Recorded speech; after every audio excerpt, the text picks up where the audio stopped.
दीदी दो चाय मट्टी लगाना। तुम्हारा दिमाग खराब है क्या? क्या हो गया? ये तुम मुझे कैसी जगह पर लेकर आए हो? हम हमारे शादी की बात करने आए हैं और देखो हम रोड पर खड़े हैं, तुम यहाँ ठेले पर मुझे चाय पिलाने लेकर आए हो। तुम्हारे अंदर अकल नाम की चीज नहीं है क्या? तुम्हें मैनर्स नहीं सिखाया क्या किसी ने कि एक लड़की से जब बात करने जाते हैं तो आराम से कहीं बैठकर बात करते हैं, ना कि यहाँ सड़क पे खड़े होके। पर इसमें प्रॉब्लम क्या है? प्रॉब्लम क्यों नहीं होगी प्रॉब्लम? तुम मुझे एक बात बताओ, हम यहाँ रोड पर ऐसे खड़े होके हमारी शादी की बात करेंगे? अरे एटलीस्ट तुम मुझे किसी अच्छी सी जगह पर लेकर जाते, किसी रेस्टोरेंट में लेकर जाते, हम बैठ के आराम से बात करते ना। यहाँ इतने शोर शराबे में और ये चाय के ठेले पे शादी की बात करेंगे? हम सॉरी बट मुझे नहीं पता था कि मैं इतने लो स्टैंडर्ड के बंदे से मिलने आ रही हूँ, और वो भी शादी के लिए। मुझे नहीं पता था कि आप इन चीजों से अफेक्ट होंगी। मुझे लगा आपको फर्क नहीं पड़ता कि मैं आपको कहीं भी ले जाऊं, क्योंकि जब से मैं आपसे मिला हूं तब से तो आपने किसी चीज के लिए ऐसा नहीं बोला, हर चीज में कोऑपरेट ही कर रही थी। यहाँ तक कि जब मैं आपको स्कूटी पर लेने आया था तब भी। तान्या, हाय विभोर। रिश्ते की बात आप ही से होनी थी। हाँ जी। आप मुझे स्कूटी पर लेने आए? हाँ जी, क्या हो गया? कोई प्रॉब्लम है? नहीं कोई प्रॉब्लम नहीं है, अंदर चले रेस्टोरेंट में। नहीं वहाँ नहीं, मेरे पास एक बेटर प्लेस है, हम वहाँ जाएंगे। वहाँ पर ज़्यादा टेस्टी आइटम खाने को होंगे। ठीक है।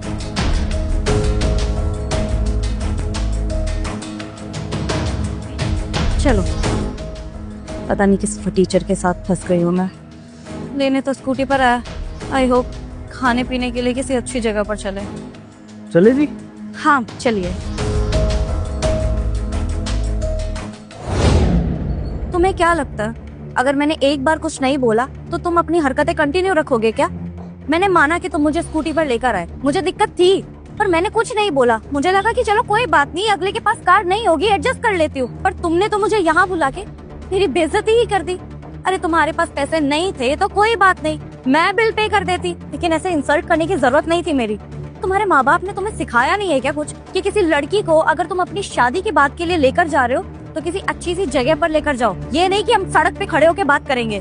तो मतलब आपके लिए ये मैटर नहीं करता कि जिससे आप शादी करने जा रही हैं वो इंसान कैसा है? आप उस इंसान को छोड़कर ये देखेंगे कि वो इंसान आपको कहाँ पर लाया है। आपको रेस्टोरेंट की पड़ी है, आपको चाहिए कि आप कार में आए, लेकिन आपको उससे कोई मतलब नहीं है कि जो आपका जीवन साथी बनने वाला है वो आदमी कैसा हो। ऑब्वियसली अगर तुम्हारा बैंक बैलेंस ही अच्छा नहीं होगा तो आखिर मैं तुमसे शादी ही क्यों करूंगी? तुम मुझे शादी से पहले हमारी पहली डेट पे यहाँ चाय के ठेले पर रोड पर लेकर आए हो।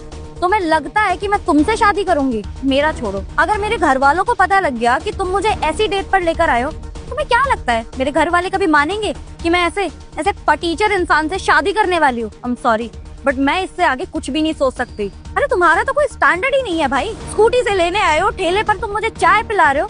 आई एम सॉरी, मैं तुमसे शादी नहीं कर सकती। तो मतलब अगर आपको ये पता लग जाए कि जिससे आप रिश्ते की बात करने आई हैं वो एक नॉर्मल मिडिल क्लास लड़का है, उसके पास ज्यादा पैसे नहीं है, ज्यादा सुख सुविधाएं नहीं है आपको देने को, तो फिर आप ये रिश्ता कैंसिल कर दोगे? आप उससे आगे बातें नहीं बढ़ाओगे, है ना? हाँ तो और क्या, तुम्हारे बिहेवियर का अचार नहीं डालूंगी मैं, समझे? तुम चाहे अच्छे हो या बुरे हो, मुझे उससे कोई फर्क नहीं पड़ता, पर तुम जैसे फटीचर के साथ मैं अपनी पूरी लाइफ से स्पेंड कर नहीं सकती। आई एम सॉरी, मैं जा रही हूँ यहाँ से। जाने से पहले ये जान लीजिएगा कि जिसका रिश्ता आप कैंसिल करके जा रही हैं वो कोई मिडिल क्लास आदमी नहीं है, वो करोड़पति आदमी है और उसके पास करोड़ों की दौलत है। मैं आपको याद दिलाता हूँ, जब आप मुझसे मिलने आई होंगी तब आपने एक बड़ा सा रेस्टोरेंट देखा होगा, महंगी महंगी गाड़ियाँ देखी होंगी, तो वो सब कुछ मेरा ही था। और इस टाइम मेरे अकाउंट में ना कम से कम में तो 5 करोड़ रुपए पड़े हैं, जो कि मैं इन हैंड यूज़ कर सकता हूँ, कभी भी निकाल के इस्तेमाल कर सकता हूँ। और इसके अलावा कई सारी प्रॉपर्टीज़ हैं, कई सारे ऑफिसेज हैं। मेरे पापा का बहुत बड़ा कारोबार चलता है इम्पोर्ट एक्सपोर्ट का, तो पैसों की तो कोई कमी नहीं है। और जितना एटीट्यूड आप दिखा रही हैं ना अपने अमीर होने का, आपके घर वाले तो बहुत खुशनसीब फील करेंगे जब उनको पता लगेगा कि उनकी बेटी की शादी एक ऐसे लड़के से होने वाली है जो एक कहीं ना कहीं मिलेनियर है। समझ रही हैं आप मैं क्या कहना चाह रहा हूँ? और अगर आपको इस बात का प्रूफ चाहिए हो तो आप कहें तो मैं आपको बैंक बैलेंस भी दिखा सकता हूँ अपना। दिखाऊं? देखिए आई एम रियली सॉरी, हम बैठकर बात करते हैं ना। Very good very good very good, समझ रहा हूँ। अब आप जैसे ही पता लगा कि मैं अमीर हूँ तो पलटने वाली हैं, पैसे के पीछे भागती हैं, जिनको अच्छे जीवन साथी से लेना देना ही नहीं है। फिर आप ही जैसी लड़कियों का डिवोर्स हो जाता है जब शादी के बाद मारपीट होती है, वो अमीर आदमी पार्टियां करके दारू पी के घर आता है, आप लोगों को नीचा दिखाता है, फिर आप डिवोर्स करके भागती फिरती हैं, फिर एलिमनी के पीछे भागती रहती हैं। आप भी ना उसी रैट रेस की खिलाड़ी निकली। बस मैंने यही चेक करना था। और आप मुझे क्या रिजेक्ट करेंगी? रिजेक्ट तो मैं आपको करता हूँ, क्योंकि मुझे आपके जैसा लालची जीवन साथी अपनी लाइफ में बिल्कुल भी नहीं चाहिए, समझी? देखिए, I am really sorry, please मुझे माफ कर दीजिए। आपने बस ऐसे ट्रीट किया ना, तो पता नहीं मेरे दिमाग में क्या कुछ आ गया था। I am really sorry. हम बैठ के आराम से बात करते हैं ना। मुझसे सॉरी मत बोलिए, सॉरी अपने आप से बोलिए या अपने लिए फील करिए कि जी आपके पेरेंट्स ने आपको अच्छे संस्कार नहीं दिए। आपके पेरेंट्स ने भी आपको बाकी लड़कियों की तरह पैसे के पीछे भागना सिखा दिया। और एक बात बोलूँ, जो लड़कियां पैसों के लिए शादी करती हैं ना, वो सिर्फ अपनी ज़िंदगी से समझौता करती हैं। और जो अपनी ज़िंदगी का सबसे बड़ा फैसला समझौते से करती हैं, वो ज़िंदगी के हर मोड़ पे समझौता ही करती रहती हैं। सच्चे प्यार की कदर ना आपको अभी नहीं होगी, उम्र के एक पड़ाव पर होगी, जब आपके लिए पैसा मायने नहीं रखेगा, तब एक अच्छा पार्टनर मायने रखेगा जो आपको अच्छे से प्यार करे, आपको टाइम दे, आपकी केयर करे। वो चीज़ें ना आप अभी नहीं समझोगे। कर लेना आप किसी अमीर इंसान से शादी, मेरी तरफ से तो ना है। और हाँ, रही बात रिश्ते की, घर वालों को जवाब तो देना पड़ेगा। तो एक काम करना, आप खुद बोल देना कि आपको लड़का पसंद नहीं आया। और रही बात मेरी, तो मैं भी अपने घर वालों को यही बोल दूंगा कि लड़की ने मुझे रिजेक्ट कर दिया। अगर मैं उनको सच्चाई बताऊंगा तो मेरे पेरेंट्स की नज़रों में आपकी और आपके घर वालों की इमेज गिर जाएगी, और जो कि मैं चाहता नहीं, क्योंकि मेरे माँ बाप ने ये संस्कार भी दिए हैं कि लड़की चाहे अपने घर की हो चाहे पराए घर की, वो अपने घर की लक्ष्मी होती है और उसका सम्मान ज़रूर करना चाहिए।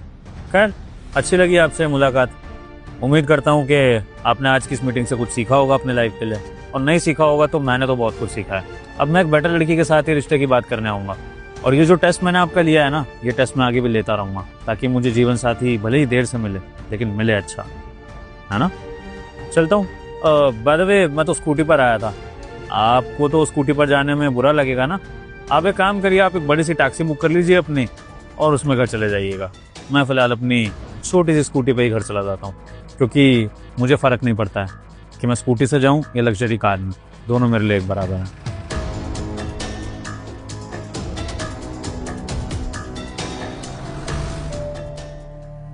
दोस्तों, इस वीडियो से हम आपको यही संदेश देना चाहते थे कि जीवन साथी बहुत सोच समझ कर चुनें, पैसों के पीछे ना भागें, प्यार ढूंढें, तभी जीवन में खुशी मिलेगी। अगर आपको हमारे वीडियो का संदेश अच्छा लगा हो तो वीडियो को लाइक करें, शेयर करें, और कमेंट सेक्शन में ये बताएं कि आप अपने जीवन साथी से कितना प्यार करते हैं। Thank you. निकल यहाँ से। अगर दोबारा तुम में से कोई यहाँ दिख गया ना मुझे, तो सोच लेना तुम्हारा क्या हाल करूंगा। साहब, ये क्या कर रहे हैं आप? थोड़ा सा देख तो लीजिए, उन्हें पहले से ही चोट लगी और आप इस तरीके से उन्हें धक्का मार रहे हैं। देखिए साहब, हम आपके हाथ जोड़ते हैं, आप ऐसा मत कीजिए। धक्का मारो तो क्या करूं? कितना समय हो गया है, जब तुम लोगों की औकात नहीं है लोन चुकाने की, तो लोन लेने की क्या जरूरत थी? साहब, हम आपसे कह रहे हैं ना, आपकी हम एक एक पाई चुका देंगे, लेकिन हम आपके हाथ जोड़ते हैं, आप हमें बेघर मत कीजिए। साहब, आपने हमें इस घर से निकाल दिया तो हम कहाँ जाएंगे? हमारा इसके अलावा और कोई ठिकाना नहीं है। देखो, ये रोने धोने का ड्रामा करने की जरूरत नहीं है। इतने समय से तुम लोगों को बैंक वाले कॉल कर रहे हैं, लेकिन तुम लोग फोन भी नहीं उठाते हो। और जब भी बैंक से यहाँ पर कोई भी किस्तें लेने आता है लोन की, उसे भी तुम लोग बहाना करके भगा देते हो। इसलिए बैंक वालों ने मुझे यहाँ पर भेजा है। मैं यहाँ से जाने वाला नहीं हूँ। अब तुम लोग बताओ कि किस्तें कब चुकाओगे? ये तो पुलिस को बुला के ना इतने डंडे पड़वाऊंगा ना कि जिंदगी भर याद रखोगे। देखिए साहब, हम पे थोड़ा तो रहम खाइए। आपको तो पता है ना हमारे परिवार में क्या दुर्घटना हुई है। एक्सीडेंट में भाई हमारा चला गया और बाबूजी अभी तक ठीक भी नहीं हुए। हम आपके हाथ जोड़ रहे हैं साहब, थोड़ा रहम कीजिए हमारे ऊपर। भाई मर गया तो बैंक वालों ने ठेका ले रखा है क्या तुम लोगों का? जब तुम लोगों को पता है कि तुम लोगों की हैसियत नहीं है पैसे चुकाने की, तो क्यों लेते हो? अरे किसी अपने दोस्त यार से मांग लो ना, 150 रुपए, 1500, जितने तुम्हें चाहिए हो। क्यों चले आते हो बैंक में? जब तुम्हें लोन चाहिए होता है तो हाथ जोड़कर बाबूजी बाबूजी कह के पैरों में भी गिरने को तैयार हो जाते हो। और जब बैंक वाले तुम लोगों से पैसे मांगने आते हैं तो शक्ल छुपाकर घर में छुप जाते हो। इसलिए मुझे यहाँ मजबूरी आना पड़ा है। और देखो, अब फटाफट मुझे बताओ कि लोन कैसे और किस तरीके से चुकाओगे, वरना ये जमीन ना, सारे कागज मेरे पास ही हैं, दोबारा घुसने नहीं दूंगा यहाँ पर। ये सारी जमीन खाली करा लूंगा।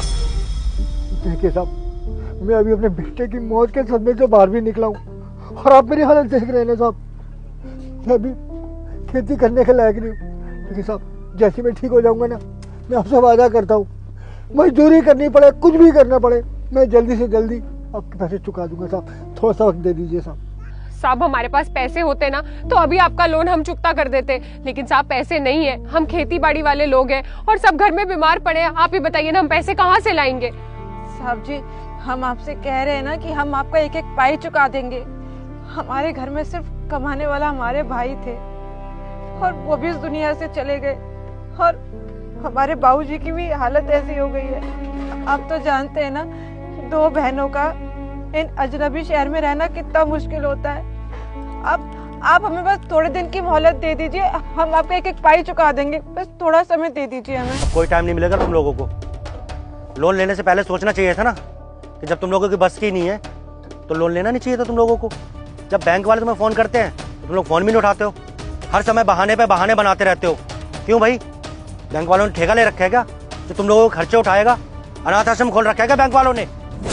साहब हम कोई बहाना नहीं कर रहे, आपको हमारी सच्चाई दिख रही है। हम कैसे झुग्गी झोपड़ी में रह रहे, जैसे तैसे खाने का गुजारा कर रहे हैं। आधे से ज्यादा वक्त तो हम भूखे पेट सो जाते हैं। साहब थोड़ा तो रहम कीजिए। अब देख, तू ना मुझे बहुत गुस्सा दिला रही है। इससे पहले कि मेरा दिमाग खराब हो जाए ना, चुपचाप बता दो मुझे कि तुम लोग लोन किस तरीके से चुकाओगे। और ओ बुड्ढे अंकल, आप भी सुन लो, जब पैसे चुकाने की औकात नहीं थी क्यों गए थे लोन लेने के लिए? कितने समय से बैंक वाले पागल हैं क्या जो यहाँ चक्कर पे चक्कर काट रहे हैं? इतना खाली टाइम है क्या हमारे पास जो बार बार यहाँ आते रहेंगे तुम लोगों के पास? वैसे आपकी बेटियां भी काफी जवान है, खूबसूरत है। अगर आप चाहो तो आपके पास एक और तरीका है लोन चुकाने का, देख लो। मैं बैंक वाले से बात कर लूंगा और आपकी फाइल भी मेरे हाथ में ही है। कैसे बंद करनी है कैसे नहीं वो मैं कर दूंगा। बताओ, सिर्फ एक दिन के लिए अपनी किसी भी बेटे को भेज दो मेरे साथ। चुप करिए साहब, आपको शर्म नहीं आ रही है ऐसी बातें करते हुए? अरे कह रहे हैं ना दे देंगे आपके पैसे, आप इतनी गंदी बातें क्यों कर रहे हैं? और हमारे पिताजी यहाँ पे खड़े हैं, उसके बावजूद भी आपको शर्म नहीं आ रही है? देखो, कोई फालतू बात नहीं कर रहा हूँ मैं, तुम लोगों के फायदे की बातें कर रहा हूँ। और कितना लोन है तुम लोगों के सर पे? 4 लाख रुपए का ना? तो 4 लाख रुपए ना कोई छोटी अमाउंट नहीं होती है, बहुत बड़ी अमाउंट होती है। और सिर्फ कुछ देर की तो बात है, सारा लोन माफ हो जाएगा। चल मेरे साथ।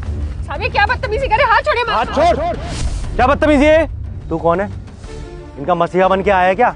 लोन लिया इन लोगों ने और ये लोग ना लोन नहीं चुका रहे हैं तो किसी न किसी तरीके से वसूल करूंगा ना। प्रधान हूँ यहाँ का, क्या चल रहा है यहाँ पर? बताया तो अभी, लोन लिया इन लोगों ने बैंक से और पैसे चुकाने के नाम पे मुंह छुपा के छुपते फिर रहे हैं। जब भी बैंक से यहाँ पर कोई आता है कोई ना कोई बहाना करके भगा देते हैं उसे। इसलिए मैनेजर ने मुझे भेजा है और बैंक वाले इन्होंने कॉल भी करते हैं, लेकिन ये लोग कॉल का जवाब ही नहीं देते, कोई फोन ही नहीं उठाते बैंक का। फोन क्यों नहीं उठाते हैं आप लोग? हाँ साहब ये सच है कि ये साहब हमें बहुत बार फोन कर चुके हैं। पहले हम इनका फोन उठाते थे तो ये गंदी गंदी गालियां देते थे साहब, कहते थे पैसे नहीं दोगे तो पता नहीं क्या क्या बोलते थे। बस इसलिए साहब हम डर गए थे और हमने इनका फोन उठाना बंद कर दिया। और साहब हमारे भाई की अभी मृत्यु हुई है, 2 महीने भी नहीं हुए हैं और बाबूजी भी इतने ज्यादा बीमार हैं, उनकी तो उठने लायक हालत भी नहीं है और ये साहब उन्हें धक्का दे दे के गिरा रहे हैं। साहब हम कह रहे हैं इनसे कि इनके पैसे चुका देंगे, अभी सच में हमारे पास पैसे नहीं है, होते तो हम चुका देते। तो आप लोग क्या चाहते हैं? कि हमें थोड़ा सा समय दे दीजिए, हम 2 बहनें हैं, हम मेहनत मजदूरी कैसे भी करके इनके पैसे चुका देंगे। लेकिन ये हमसे गंदी गंदी बातें कर रहे थे साहब। जब ये वक्त मांग रहे तो वक्त क्यों नहीं दे रहे हो? और वैसे भी जिसने लोन लिया था वो तो मर चुका है ना, तो तुम्हें वक्त तो देना चाहिए कम से कम इनको। हाँ तो 2 महीने से लोन नहीं भरा तो फोन तो उठाना चाहिए ना। बैंक वाले इन लोगों को इतने फोन करते हैं, ये लोग फोन का जवाब ही नहीं देते हैं। अगर कोई परेशानी हो तो बतानी चाहिए ना। जब लोन चाहिए हो तो हाथ जोड़कर बैंक में चले आते हैं और चुकाने की बारी आती है तो मुंह छुपा लेते हैं। बैंक वालों ने ठेका ले रखा है इन लोगों का। अब आप ही बताइए। और मुझे ना ऊपर से ऑर्डर मिला है, अगर आज मैं इन लोगों से पैसे वसूल करके नहीं गया ना तो मेरी नौकरी खतरे में आ जाएगी। और इन लोगों ने पैसे नहीं दिए तो ये ज़मीन भी खाली करानी पड़ेगी मुझे। कौन से बैंक से आया तू? City bank. मैनेजर का नाम क्या है तेरे? क्या करेगा जान के कि हमारी बैंक का मैनेजर कौन है?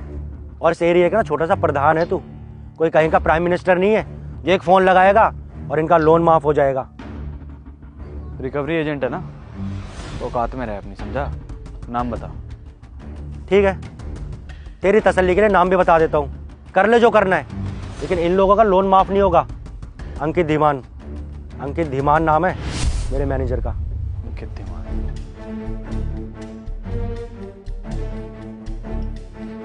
अंकित भैया नमस्ते, कैसे हो? हाँ एकदम बढ़िया भैया, एकदम बढ़िया। वो दरअसल मेरे इलाके में किसी को थोड़ी सी प्रॉब्लम थी, एक्चुअली मेरे फैमिली रिलेशन में ही आते हैं, तो उनकी लोन की फाइल अटकी हुई है। वो एक्चुअली जिसने लोन लिया था, जिसके नाम पे लोन था, वो तो एक्सपायर हो गए हैं, लेकिन उनकी बहन अभी लोन भर नहीं पा रही है, तो कुछ टाइम के लिए उनकी किस्तें होल्ड पे डालनी है। हो सकता है क्या ऐसा? जी जी ज़रूर जी। आदित्य चौहान जी, देख लीजिए। ओके, बात करा देता हूँ। हेलो, जी सर। सर मुझे तो बैंक से ही ऑर्डर मिला था यहाँ आने के लिए, इसलिए आया था मैं।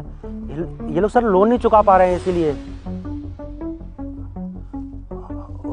ओके सर, जैसा आप कहें, ठीक है। सर आपने बताया नहीं कि आप मैनेजर साहब को जानते हैं। अगर आप मुझे पहले ही बता देते तो ये बात इतनी बढ़ती ही नहीं। और इन लोगों को बताना चाहिए था ना, ये लोग आपके रिलेशन में हैं। तूने बोलने का मौका दिया। 25,000 की नौकरी करता है तू, समझा? एक रिकवरी एजेंट है बस। और भाव देखो कितने बड़े हैं तेरे। आज के बाद ना ये बदतमीजी नहीं हो जानी चाहिए। लेकिन सर मेरी क्या गलती है, मैं तो अपना काम कर रहा था। ड्यूटी कर रहा था तू। जानता है बैंक की तरफ से क्या ऑर्डर होते हैं? बैंक की तरफ से तुम्हें सिर्फ इतने ऑर्डर हैं कि तुम्हें जाना है और पूछना है कि वो लोग लोन क्यों नहीं भर पा रहे हैं। बदतमीजी करने का हक नहीं दिया है तुझे, समझा? और सुन, आज के बाद अगर मेरे एरिया में बदतमीजी की ना तो अभी पैरों पे जा रहा है, पैरों पे नहीं जाएगा, समझा? निकल अभी यहाँ से, रुक। देख मेरे इलाके में ना पहली बार ऐसा कुछ हुआ है कि किसी लड़की के साथ बदतमीजी हुई है, तो तुझे ऐसे तो नहीं छोड़ सकता मैं। माफी मांग चल। आई एम सॉरी, प्लीज माफ कर दीजिए मुझे। रुक, ये पकड़ 2 लाख रुपए, इनका आधा लोन मैं उतार रहा हूँ, समझा? 2 साल से पहले शक्ल मत दिखाइए अपनी, निकल यहाँ से। और हाँ, आता भी है तो बदतमीजी नहीं हो जानी चाहिए।